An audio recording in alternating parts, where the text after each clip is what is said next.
Sir, जिस तरह से मुजफ्फरपुर के प्रसाद हॉस्पिटल में अग्निकांड ने पूरे बिहार को झकझोर कर रख दिया है। आईसीयू में लगी जिस तरह से आग है, उसके बाद 5 लोगों की जान जाने की अभी तक खबर आई है। सवाल ऐसे में उठ रहा है कि आखिर अस्पताल में फायर सेफ्टी के इंतजाम थे या नहीं। अगर थे तो इतना बड़ा हादसा कैसे हो गया, क्या समय पर जांच और निगरानी की गई। इस मुद्दे पर जीतन राम मांझी की पार्टी हम के भी एक नेता ने स्वास्थ्य मंत्री निशांत कुमार पर निशाना साधते हुए इस्तीफे की मांग की है और उनका कहना है कि जब अस्पताल में सुरक्षा व्यवस्था फेल हुई और लोगों की जान गई तो इसकी जिम्मेदारी तय करनी होगी।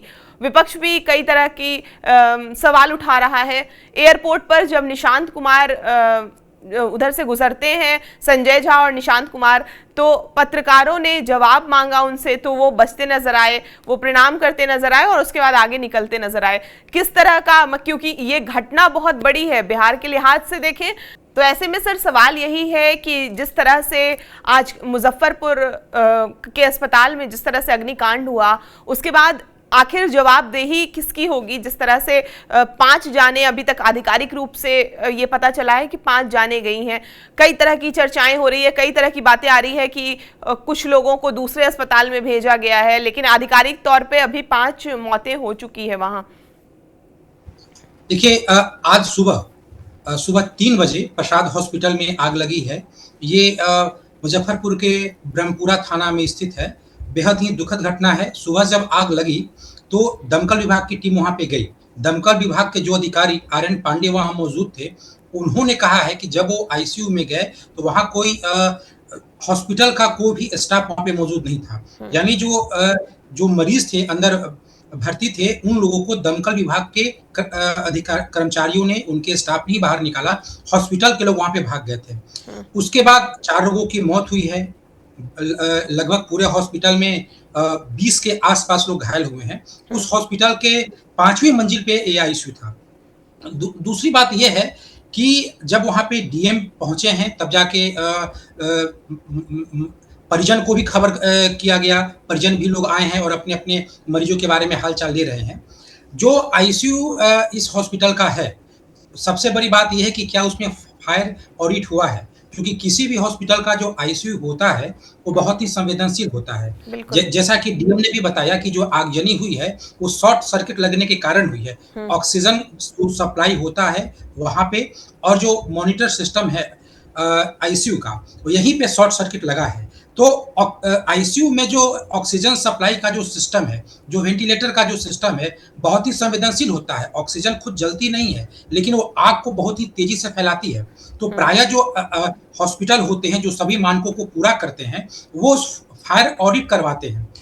जिसके देखिए लगातार ऑक्सीजन सप्लाई होता है, तो जो उसके उपकरण में जो दबाव होता है, इसके कारण भी कभी शॉर्ट लग जाता है। कभी-कभी जो बिजली गुम हो जाती है, तो जो दूसरा सिस्टम है जैसे जनरेटर आदि जब स्टार्ट होता है तो वहां पे जो वोल्टेज है वो फ्लक्चुएट होता है, इससे भी शॉर्ट सर्किट लग सकता है। तो छोटी छोटी ऐसी बातें हैं जिसके कारण शॉर्ट सर्किट हो सकता है, लेकिन इसके लिए क्या उपाय किए गए हैं या उन मानकों पे यह हॉस्पिटल खरा था या नहीं, ये जांच के बाद पता चलेगा। जो मुजफ्फरपुर के डीएम हैं, उन्होंने भी कहा है कि पहली दृष्टि में ऐसा लग रहा है कि ये शॉर्ट सर्किट का इसका एक कारण है, लेकिन जांच में पता चलेगा कि इसका मूल कारण क्या है और शॉर्ट सर्किट भी क्यों लगा। लेकिन जिस तरीके से घटना घटने के बाद हॉस्पिटल के कर्मचारी, डॉक्टर, कंपाउंडर आदि वहां से गायब थे, वो बेहद दुर्भाग्यपूर्ण था। मौके पे चली दमकल विभाग के अधिकारी आ गए, कुछ लोगों की मौत हुई, ज्यादातर लोग झुलस भी गए हैं, कई लोगों की जान भी बच गई है। लेकिन अगर वो भी नहीं आते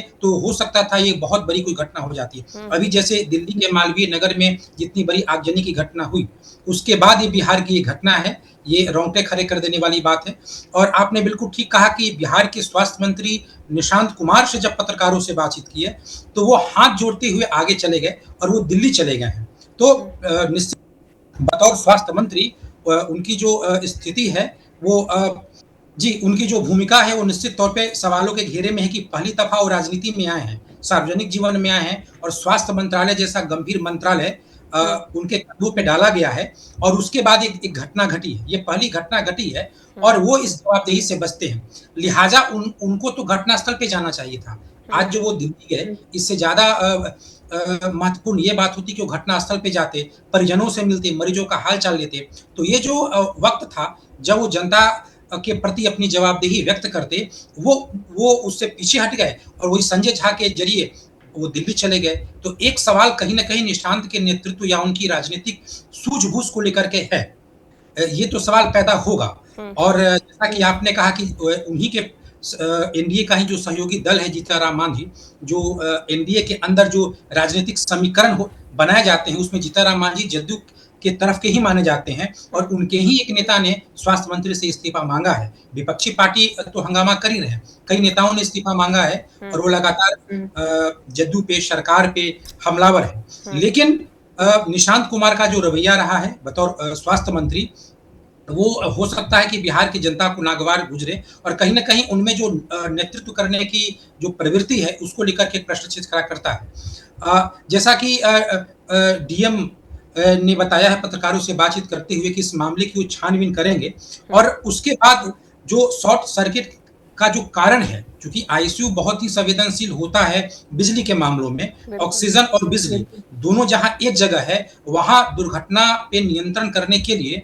24/7 सजगता चाहिए और ऐसा होता है। हालाँकि कोई आईसीयू का कोई अलग से मापदंड सरकार के द्वारा जारी नहीं है, लेकिन इतना तो तय है कि हर हॉस्पिटल के लिए जो एक फायर ऑडिट होता है, वो तो करना चाहिए और ये हॉस्पिटल निश्चित तौर पे अगर शॉर्ट सर्किट के कारण ही ऐसा हुआ है आज सुबह 3 बजे जो घटना घटी है, तो इसमें निश्चित तौर पे कहीं न कहीं से तो जो वेंटिलेटर का जो कनेक्शन होगा या जो मॉनिटर सिस्टम होगा, उसमें कोई लीकेज हो सकता है, ऑक्सीजन लीक कर गया होगा। देखिए ऑक्सीजन इतना महत्वपूर्ण होता है कि प्रायः आईसीयू में अगर ऑक्सीजन का लेवल 23.5% से ऊपर उठ जाता है, तो आईसीयू में एक सेंसर लगा होता है, जो खुद ही अलार्म देने लगता है। मतलब ऑक्सीजन आग को बढ़ाने में इतना महत्वपूर्ण कारगर होता है कि एक सेंसर लगना चाहिए या लगा होता है किसी भी आईसीयू में कि एक हॉस्पिटल में ऑक्सीजन का लेवल कम ही होना चाहिए। तो पता नहीं ये यहाँ पे किस तरह की घटना घटी, ऑक्सीजन का कहीं रिसाव तो नहीं हो गया। हो सकता है कि ऑक्सीजन का ही रिसाव हो गया हो और शॉर्ट सर्किट के कारण आग लग गया हो। जैसा कि कुछ मीडिया रिपोर्ट्स में ये भी बताया गया है कि कई लोगों की जो जान गई है, वो दम घुटने से गई है, धुआँ के कारण दम घुटने से गई है और कई जो मरीज हैं वो झुलस चुके हैं। तो दम घुटने के कारण गई, इसका मतलब ये है कि आग की लपटें बहुत तेजी से फैली नहीं होंगी, लेकिन धुएँ के कारण वो भर गया होगा। तो अगर जो अस्पताल के कर्मी थे, वो अगर मौके पे संवेदनशील होते और वो रेस्क्यू करने का काम करते, तो कम से कम धुएँ के कारण मौत नहीं होती। अगर आग भड़क उठता है, उसकी लपटें बहुत तेज़ी से बढ़ने लगती है, तो बचाने में कई चुनौतियाँ हैं। लेकिन अगर केवल धुआँ है और अगर आईसीयू में भरा है, तो वहाँ से बचाया जा सकता था। हो सकता है जो 4 लोगों की जान गई हैं, वो बचाया जा सकता था। लेकिन कहीं न कहीं अस्पताल कर्मी की लापरवाही तो आई है। घटना के पहले भी और घटना के दरमियान भी वो जिस तरीके से भाग गए और वो भाग गए, ये आरोप कोई मीडिया का नहीं है, बल्कि दमकल विभाग का जो अधिकारी है, ये उनका ही आरोप है। तो ये दिखलाता है कि अस्पताल अपने सुरक्षा मानकों को लेकर के किस तरीके से असंवेदनशील रहा है। बिल्कुल।